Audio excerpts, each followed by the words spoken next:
샬롬 샬롬 샬롬 샬롬. 하나님 사랑합니다. 여러분 주 안에서 사랑합니다. 오늘 에스겔 18장 1절에서 32절까지 우리 함께 합독했습니다. 에스겔 18장 3절에 보면 나 주 야훼가 말하노라 내가 나의 삶을 두고 맹세하노니 너희는 이스라엘 가운데서 다시는 이 속담을 쓰지 못하게 되더라 이렇게 말씀하죠. 그러므로 누구든지 예수를 믿으면 저주가 끝난다. 예수 믿지 아니하면 구원받지 못한다는 사실을 우리가 깊이 명심해야 되겠죠. 오직 예수 신앙으로 살아가는 귀하고 복된 저와 여러분 되시기를 주님의 이름으로 축복합니다.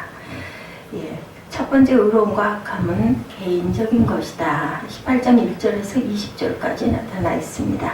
여호와의 말씀이 또 내게 임하여 가라사대 하고 시작이 되죠. 그리고 4절에 보면 모든 영혼이 다 내게 속한지라 아비의 영혼이 내게 속함 같이 아들의 영혼도 내게 속하였느니 범죄하는 그 영혼은 죽으리라 이렇게 말씀합니다. 이스라엘 민족에게는 오래전부터 전해 내려오는 속담 하나가 있는데 아비가 신포도를 먹었으므로 아들의 이것이다 이런 속담입니다. 지금 어려운 일들을 자신의 죄가 아니라 조상의 죄 때문이다 이런 뜻일 수도 있다라는 거죠. 물론 조상들의 죄로 인해 어려움을 당할 수도 있겠죠. 그러나 그러한 생각은 자신의 죄를 돌아보지 않는 나쁜 악습일 수도 있다라는 것을 우리가 다시 한번 생각해 봐야 되겠다. 하나님은 지금 이스라엘 백성들이 당하고 있는 하나님의 심판을 자신들의 죄로 여기지 않고 조상들의 죄로 여기면서 자신들이 죄를 회개하지 않는 그들을 책망하시고 있습니다. 오늘 본문에서 하나님은 이런 잘못된 속담을 믿지 말고 지금이라도 자신의 죄를 회개하고 구원받으라 이런 말씀입니다.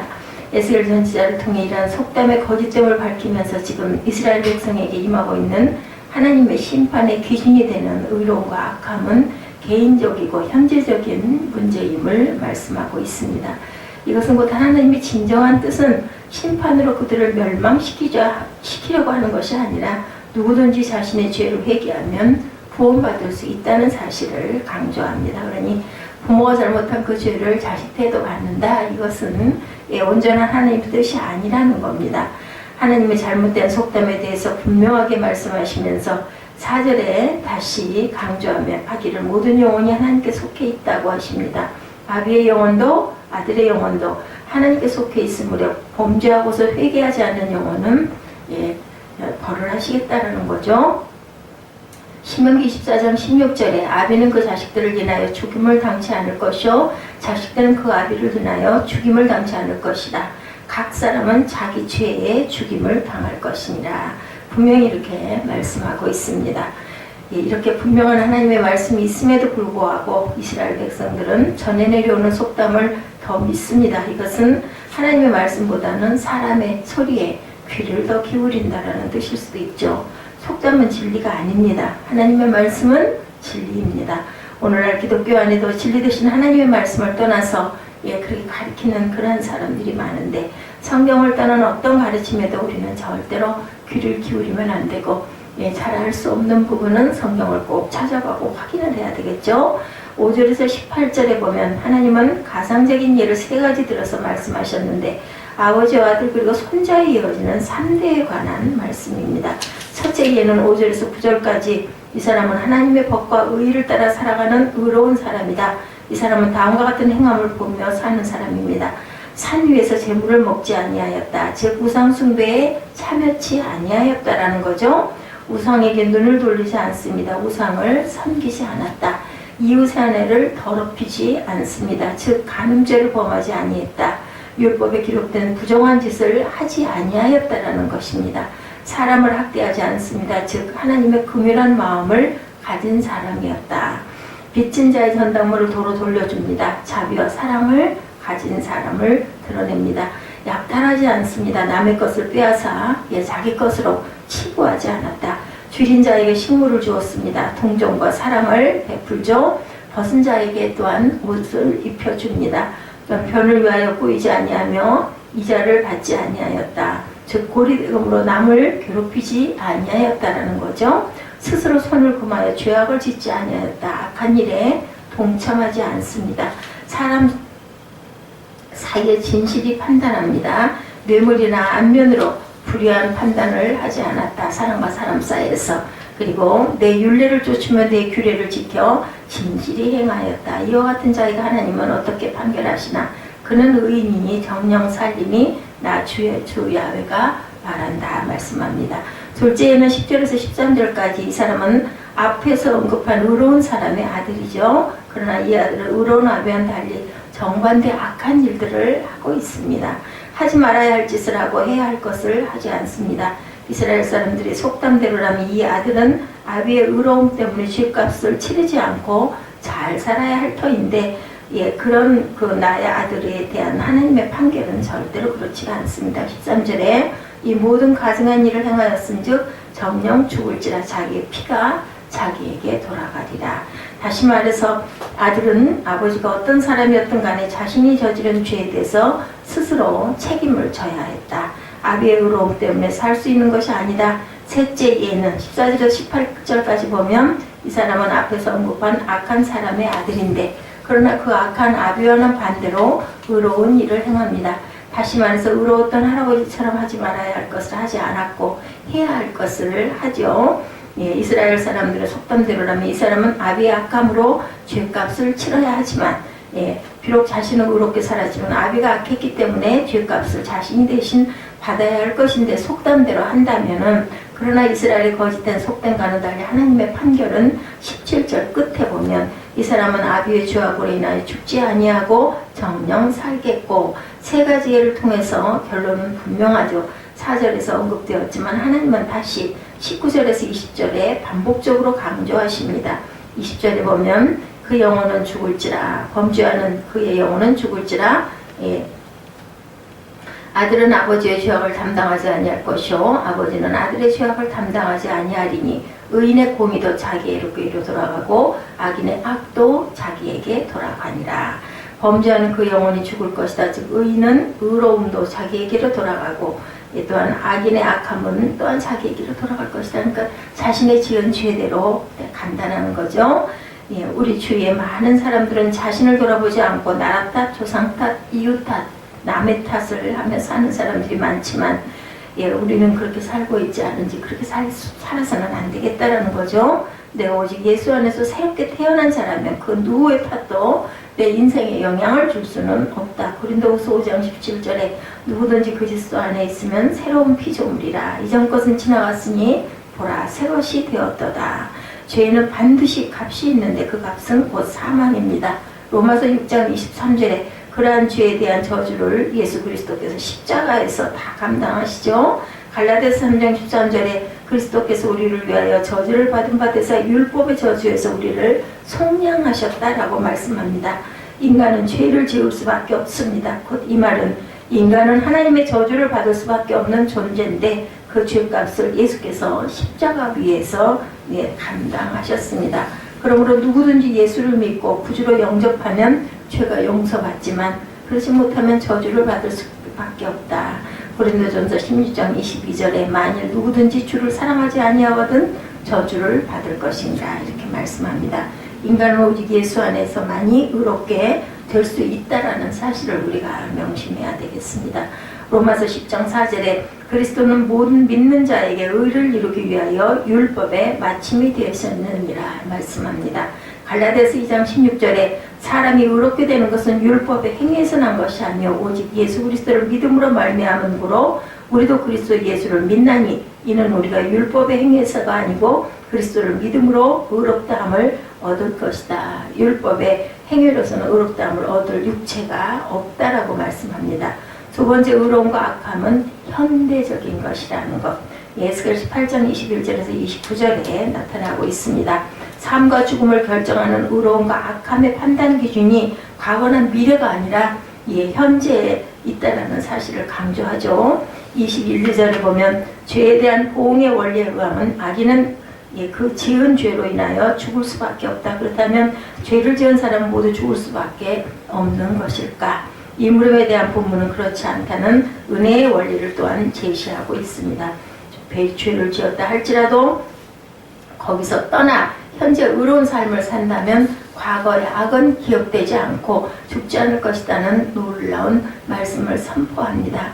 하나님께서는 죄인이 살 수 있는 은혜의 길을 마련해 놓으시죠. 그러므로 중요한 것은 이렇게 살아왔다는 과거가 아니라 이렇게 살고 있다라는, 살겠다라는 미래도 아니고 지금 어떻게 살고 있는가, 선하게 살고 있다라면 그 죄를 물으시지 아니하시고, 하나님께서는 우리에게 피할 길을 항상 주시죠. 믿는 자의 삶에서 가장 중요한 것은 오늘이다, 현재이다. 아무리 어제 훌륭한 일을 했다 할지라도 오늘 현재 내가 하나님 보시기에 악한 죄를 짓고 있다라면 훌륭한 일을 기억하지 아니하시겠다라는 것입니다. 23절 말씀에 성경 중에서 가장 귀하고 은혜로운 말씀 가운데 하나인데, 하나님의 뜻이 어디에 있으신지 분명하게 하나님의 마음을 보여주십니다. 주 야훼의 말씀이니라. 내가 어찌 악인이 죽는 것을 조금만들 기뻐하랴. 그가 돌이켜 그 길에서 떠나 사는 것을 어찌 기뻐하지 아니하리라.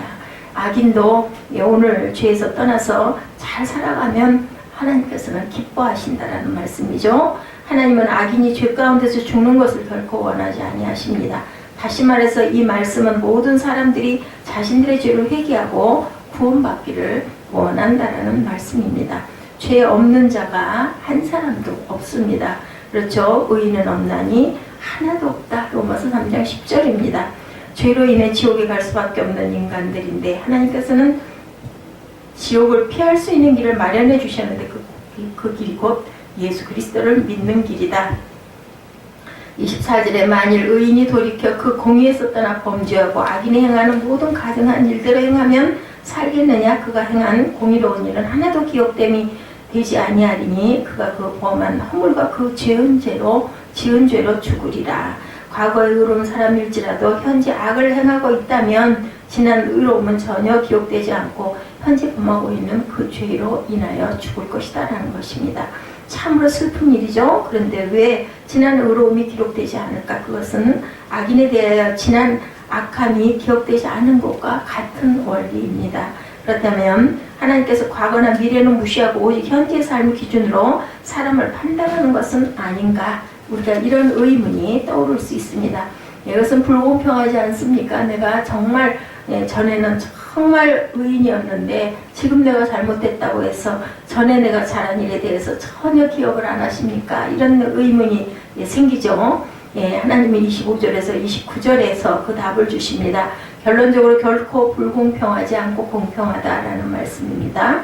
왜 그렇을까? 하나님은 모든 불의에 대해서 심판하시는 분이기 때문에 공평하다. 26절에 의인일지라도 그 의의를 떠나 죄를 짓고 회개하지 아니하면 죄악으로 인해 죽을 것이다. 27절에도 악한 자가 그 행한 악을 떠나 회개하고 법과 의를 행하면 그 영혼은 살 것이다. 그렇기 때문에 현재가 중요하다라는 겁니다. 그렇다고 인간이 자신의 행위로 구원받을 수 있다는 말씀은 아니죠. 오직 믿음으로 구원받습니다. 그러나 믿음으로 구원받은 자는 반드시 행함이 뒤따라야 한다라는 말씀이죠. 로마서 1장 17절입니다. 복음에는 하나님의 의가 나타나 믿음으로 믿음에 이르게 있나니 기록된 바 오직 의인은 믿음으로 살리라 함과 같으니라. 믿음으로 믿음에 이르네 하나님이라는 말씀을 절대로 우리가 잊지 말아야 된다. 믿음으로 믿음에 이르게 하나니. 다시 말해서 오직 예수 그리스도를 믿는 믿음으로 구원받는 자는 날마다 그 믿음의 바탕에서 믿음으로 이르게 하는 행함이 있어야 한다라는 것이죠. 하나님의 공의는 죄에 대해서 엄격하시고 아무리 의로운 자라 할지라도 죄악을 범하면 회개하지 아니하면 그 죄값대로 공의로 행할 수밖에 없다. 그러나 악한 자라도 회개하면 용서하여 주시고 구원하여 주시는 하나님의 공의이기 때문에 그 어떤 누구도 여기에 대해서 하나님은 불공평하다고 할 수 없다라는 것이죠. 오늘날 이 시대에 우리가 항상 공의로운 삶을 살아야 되겠죠. 나 자신을 돌아보는 지혜로운 저와 여러분이 되시기를 예수 그리스도 이름으로 축원합니다. 세 번째, 회개하고 모든 죄에서 떠나라. 에스겔 18장 30절에서 32절 마지막 말씀입니다. 나 주 야훼가 말하노라. 이스라엘 족속아, 내가 너희 각 사람의 행한 대로 국문할지라 너희는 돌이켜 회개하고 모든 죄에서 떠날지어다. 그러한즉 죄악이 너희를 패망케 아니하리라. 너희는 범한 모든 죄악을 버리고 마음과 영을 새롭게 할지어다. 이스라엘 족속아, 너희가 어찌하여 죽고자 하느냐? 나 주 야훼가 말하노라.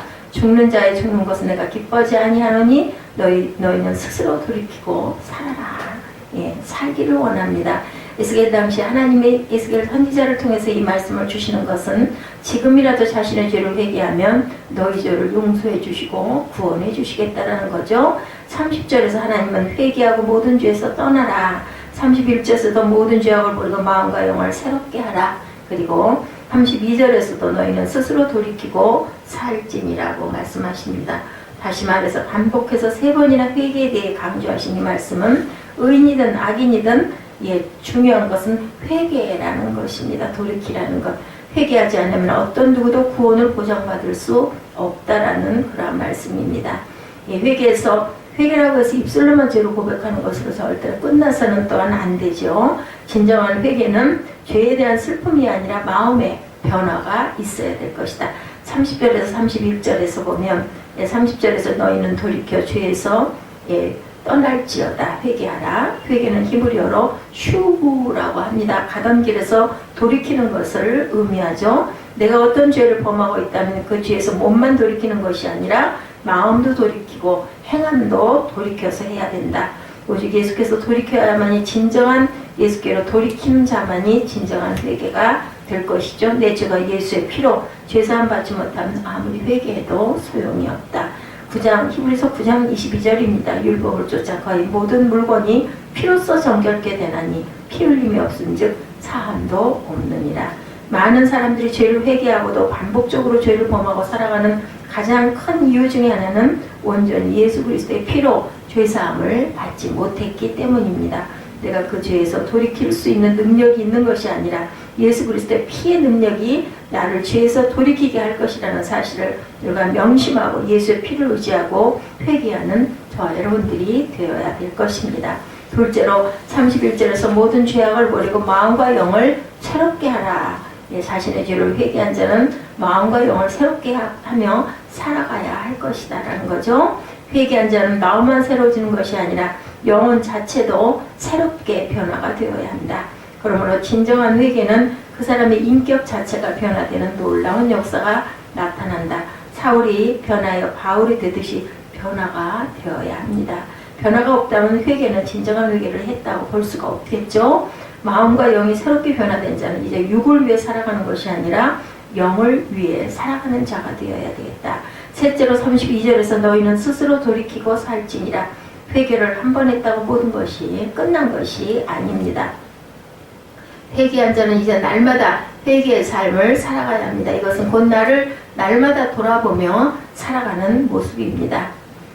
바울은 나는 날마다 죽노라. 고린도전서 15장 31절에 고백하죠. 이것은 바울이 날마다 예수님 앞에 회개의 삶을 살았다는 것입니다. 우리의 육체가 매일 물로 씻으며 살아가듯이 영혼도 날마다 예수의 피로 씻으면서 살아가야 할 것이다. 오늘날 이 시대 죄악이 얼마나 난무하는지 모르죠. 죄악의 홍수 속에 살고 있다라고 해도 과언이 아닌데 이러한 시대에도 성도들은 회개를 심각하게 생각하지 않고 신앙생활을 하고 있습니다. 너희는 옷을 찢지 말고 무엇을 찢으라고요? 마음을 찢으라고 하죠. 너희 하나님 여호와께로 돌아오라 이렇게 말씀합니다. 마음을 찢는 회개를 해서 날마다 변화되는 진정한 그리스도인이 되는 저와 여러분들이 되셔야 되겠죠. 나의 죄로 인해 고통당하는 자가 없는지 살펴보고 나의 죄가 나에게서 끝나고 오히려 나로 인해 예수 그리스도의 복음이 증거돼서 또 다른 회개의 역사가 이어지는 그러한 우리의 신앙이 되어지시기를 예수 그리스도 이름으로 간절히 축원드립니다.